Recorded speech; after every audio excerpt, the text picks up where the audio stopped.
আলহামদুলিল্লাহ। ক্যান্সার আমার জন্য একটি আল্লাহর পক্ষ থেকে উপহার ছিল। এটি আমাকে ভালো কাজ করার নতুন একটা সুযোগ দিয়েছে। এটি এমন এক ব্যক্তির গল্প যার জীবন বিলাসিতা ও সম্পদের ভেতর থেকে বের হয়ে বিশ্বাস ও দানের এক গভীর যাত্রায় রূপান্তরিত হয়।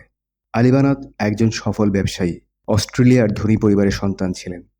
তার জীবন ছিল স্বপ্নের মতো, দামি গাড়ি, বিলাসবহুল ঘড়ি এবং উজ্জ্বল ক্যারিয়ার। তার একটি ব্রেসলেটের দাম $৬০,০০০, বাংলা টাকায় যা প্রায় ৭০ লক্ষ টাকার সমান। তার লুই ভুটনের জুতোগুলোর এক একটির দাম প্রায় $১.৫ লক্ষ। দামি সানগ্লাস, $৬ লাখ ফেরারি গাড়ি, এগুলো নিয়ে তার জীবন ভালোই কাটছিল। কিন্তু আল্লাহর পরিকল্পনা ছিল ভিন্ন। এমন এক পরিকল্পনা যা কেবল তার জীবনই নয়, বরং লক্ষ লক্ষ মানুষের জীবন বদলে দিয়েছে। আলী ছিলেন ধনবান এবং ব্যবসায়িক জগতে নিজের নাম তৈরি করেছিলেন। তিনি সবকিছুই পেয়েছিলেন যা একজন মানুষ দুনিয়ায় চাইতে পারে।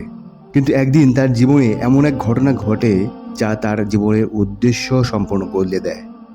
আলী বানাতকে জানানো হয় তিনি ক্যান্সার আক্রান্ত এবং তার বেঁচে থাকার বয়স মাত্র 7 মাস।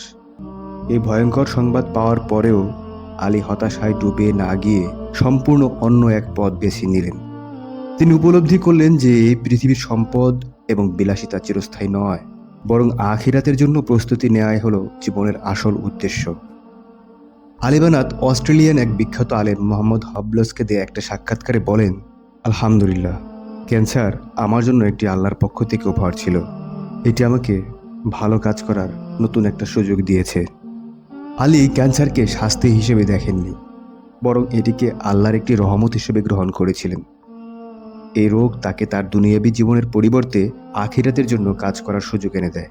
দুনিয়ার প্রতি তার চিন্তাভাবনা বদলে দেয়। তখন পৃথিবীতে শ্বাস প্রশ্বাস নেওয়াও তার কাছে আল্লাহর রহমত হিসেবে মনে হয়।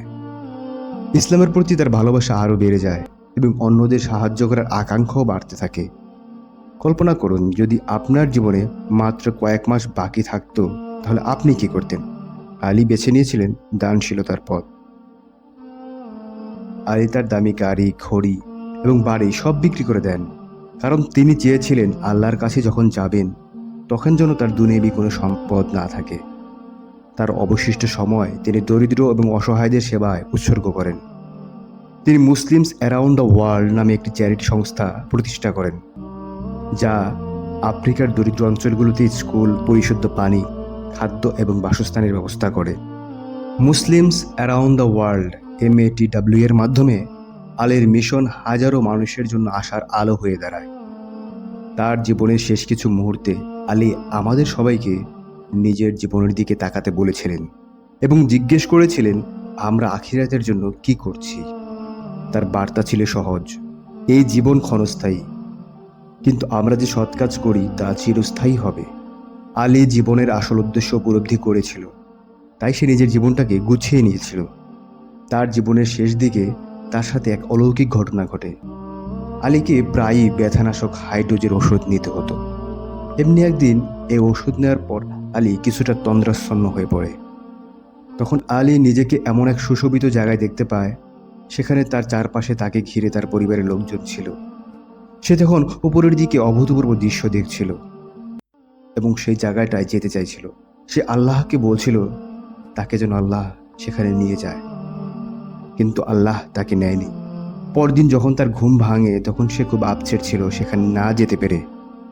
হয়তো আলী জান্নাতের কোনো নিয়ামত দেখেছিল।